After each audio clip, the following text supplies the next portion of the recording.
workers, etc. Those are other issues, but there's no question about the fact that we have the objective basis in this country. That is why there'll probably be a significant turnout, I can tell you, for the Malema EFF lockdown on Monday. And if you listen to Thabo Mbeki, the former president, he was asked yesterday what he thought about this. He said he's got no problem. And in fact, that is the problem I support, the position I have. He's got no problem with that action contemplated on Monday, so long as it does not turn into violence, disruption, and intimidation, which we've seen much of with the NEHAWU strike. There's no question. Doctor, I'd like to talk to you about the rhetoric around what we're preparing for Monday. But firstly, in relation to any strike action and the NEHAWU strike action, the unions themselves, you've been critical of their conduct. They always say if there's violence, we didn't encourage that. We didn't encourage the essential workers to go out. But could their action, their control over the conduct of demonstrators or their own rhetoric be much stronger? What do you think? No, definitely there are problems. I mean, the point that I try to make there is to draw a distinction. In fact, I held the leadership accountable for the violence and what had happened. They must take ultimately responsibility for what the conduct of their members during strikes. This is what the unions pay little attention to. I drew this out in the column. It's not just about going on strike, and public sectors strikes in particular are prone to violence, partly because of the nature of the combustible issues involved, wages and so on. But, I think it's really time. Because what they don't realize, with public sector strikes, really, you're shooting yourself in the foot. The whole idea of a public sector strike is to rally support of the public behind your often legitimate demands, as with the case of NEHAWU. What alienates the public, and you see this globally and historically, when there's violence and intimidation, as you've seen with the NEHAWU strike, it has a massive negative impact on the public, And you can just see, I mean, the hospitals were very seriously affected, operations, etc., essential work and so on. So this is the important matter here. And we're hoping, really, I listened to Malema very carefully, and I'll tell you, although Floyd Chavambu tried to talk it down, listen very carefully to Malema yesterday.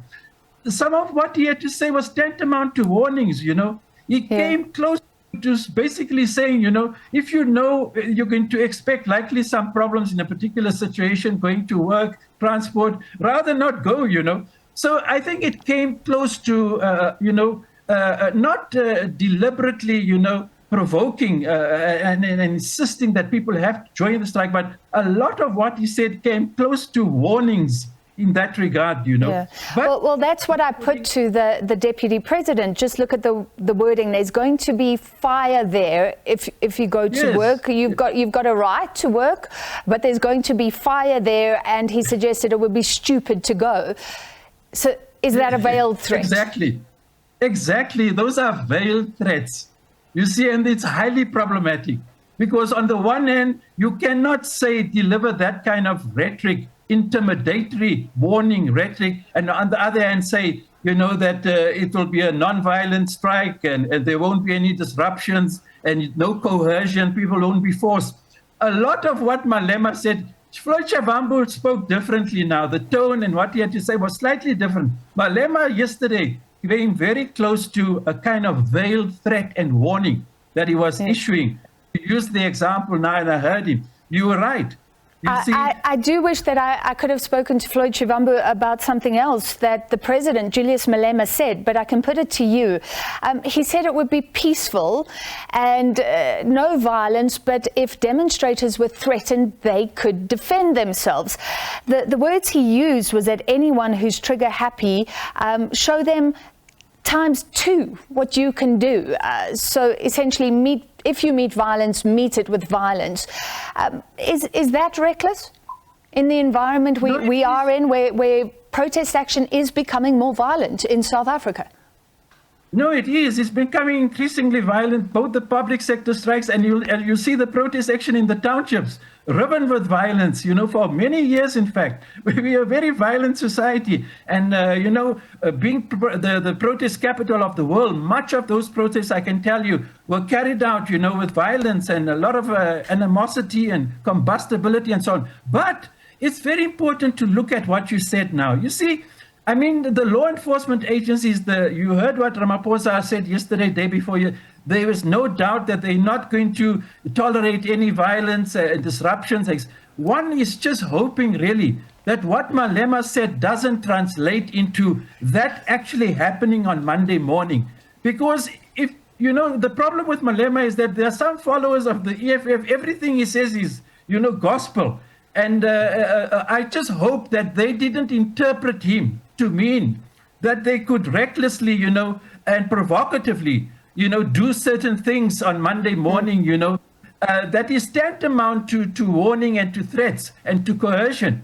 It's a very difficult thing to strike a balance, between the firmness with which they want to carry out this militant protest action, shutdown on Monday. And this question of how they conduct themselves and their supporters and members. You've seen with NEHAWU what happened. The leadership will say that they have nothing to do with ultimately the EFF's leadership, and like the NEHAWU has to take political responsibility if any violence, is orchestrated. And obviously, on the other hand, you must remember the police also have their role to play in not, creating a situation, that where there'll be a clash between EFF supporters and the police. It's a dicey situation.